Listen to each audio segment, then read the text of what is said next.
بسم اللہ الرحمن الرحیم۔ حضور اکرم صلی اللہ تعالیٰ علیہ وسلم کی بعثت کے بعد سے اب تک یہودی اور عیسائی طاقتیں مسلمانوں کے مخالف رہی ہیں۔ ہر بات میں ان کا اختلاف پایا جاتا ہے، لیکن صرف ایک تابوت سکینہ ہے کہ جس پر مسلمان، عیسائی اور یہودی تینوں متفق ہیں کہ ایسے تابوت کا وجود موجود ہے، بلکہ دنیا کے تینوں بڑے مذہب عیسائی، مسلمان اور یہودی تابوت سکینہ کی تلاش میں ہیں، اور تینوں کا ہی عقیدہ ہے کہ وہ ایسا مقدس صندوق ہے کہ جس کے بھی ہاتھ لگ گیا تو پھر وہ مذہب پوری دنیا پر قابض ہو جائے گا۔ حضرت آدم علیہ السلام کے دنیا میں تشریف لانے کے بعد اللہ تعالیٰ نے انہیں سمسار نامی درخت کی لکڑی سے بنا ہوا اور سونے کا کام کیا ہوا 3 گز لمبا اور 2 گز چوڑا ایک انوکھا صندوق عطا فرمایا، جو کہ منتقل ہوتا ہوا حضرت یعقوب علیہ السلام کو ملا اور آپ کے بعد آپ کی اولاد بنی اسرائیل کے قبضے میں رہا، اور پھر حضرت موسیٰ علیہ السلام تک پہنچا۔ اس صندوق کو تابوت سکینہ کہا جاتا ہے۔ حضرت آدم علیہ السلام کو جب صندوق ملا تو اس میں تمام انبیاء کرام علیہ السلام اور ان کے مکانات کی تصویریں تھیں۔ جب حضرت موسیٰ علیہ السلام کو یہ صندوق ملا تو آپ اس دنیا میں اپنا خاص سامان رکھنے لگے۔ اس کے علاوہ صندوق میں توریت شریف کی تختیوں کے ٹکڑے، جنتی لاٹھی، حضرت موسیٰ علیہ السلام کا لباس اور حضرت ہارون علیہ السلام کا امامہ اور ان کی لاٹھی، حضرت سلیمان علیہ السلام کی انگوٹھی اور بنی اسرائیل پر نازل ہونے والا من بھی موجود تھا۔ حضرت موسیٰ علیہ السلام جنگ میں اس صندوق کو آگے رکھتے تھے، اس سے بنی اسرائیل کو سکون نصیب ہوتا تھا۔ بنی اسرائیل کو جب کوئی مشکل پیش آتی تو وہ اس صندوق کو سامنے رکھ کر دعا کرتے تھے، دشمنوں کے مقابلے میں اس کی برکت سے فتح پاتے تھے۔ جب آپس میں اختلاف ہوتا تو صندوق سے فیصلہ کرواتے، صندوق سے فیصلے کی آواز آتی، بلائیں اور آفتیں صندوق کی برکت سے ٹل جاتی۔ الغرض یہ صندوق بنی اسرائیل کے لیے تابوت سکینہ، برکت و رحمت کا خزینہ اور نصرت خداوندی کی نزول کا نہایت مقدس اور بہترین ذریعہ تھا۔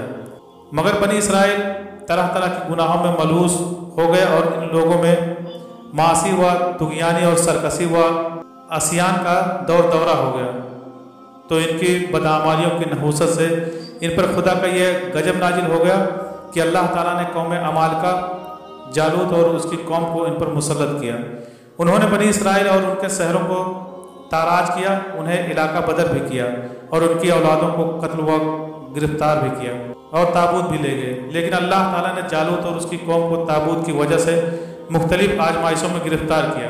انہوں نے تابوت کو بیل گاڑی پر رکھ کر بنی اسرائیل کی بستیوں کی طرف ہانک دیا۔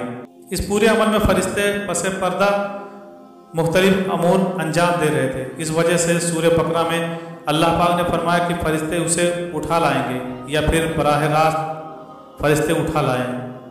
یہ حضرت سمیل کا زمانہ تھا، بنی اسرائیل کا کوئی بادشاہ نہیں تھا۔ انہوں نے آپ سے درخواست کی کہ ہمارے میں کسی کو بادشاہ بنا دیں، چنانچہ آپ نے طالوت کو بادشاہ بنا دیا۔ لیکن جب لوگوں نے طالوت کی بادشاہت ماننے سے انکار کیا تو پھر ایک دن خود بخود تابوت سکینہ طالوت کے پاس آ گیا، جس سے سارے بنی اسرائیل نے طالوت کو اپنا بادشاہ مان لیا، جس کا ذکر قرآن شریف کی سورہ بقرہ کی آیت نمبر 247 اور 248 میں آیا ہے۔ جب تابوت سکینہ بنی اسرائیل کے پاس آیا تو چند ہی دنوں میں ان کا عروج پھر سے بحال ہونا شروع ہو گیا تھا۔ قرآن پاک کی سورہ بقرہ میں اللہ تعالیٰ فرماتا ہے کہ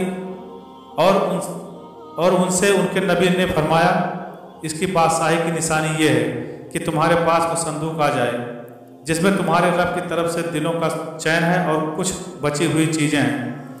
اس میں موسیٰ اور ہارون کی تبرکات ہیں۔ اس کو فرشتے اٹھائے ہوئے لائیں گے، بے شک اس میں بڑی نشانی ہے تمہارے لیے اگر تم ایمان رکھتے ہو۔ لیکن یہودی قوم ایسی کم عقل قوم تھی کہ وہ ہر زمانے میں کسی نہ کسی برائی میں مبتلا ہو جاتے تھے، لہٰذا جب یہودیوں میں شرک عام ہوا تو بادشاہ بخت نصر نے یروشلم پر حملہ کر کے اس کو تباہ و برباد کر کے رکھ دیا۔ اس نے شہروں کے شہر جلا کر رکھ دیے، بے شمار یہودیوں کو جلا کر خاک میں ملا دیا تھا۔ اس تباہ کاریوں کی وجہ سے تابوت سکینہ کہیں غائب ہو گیا۔ آج تک تابوت کے بارے میں کوئی بھی سراغ نہیں لگ سکا۔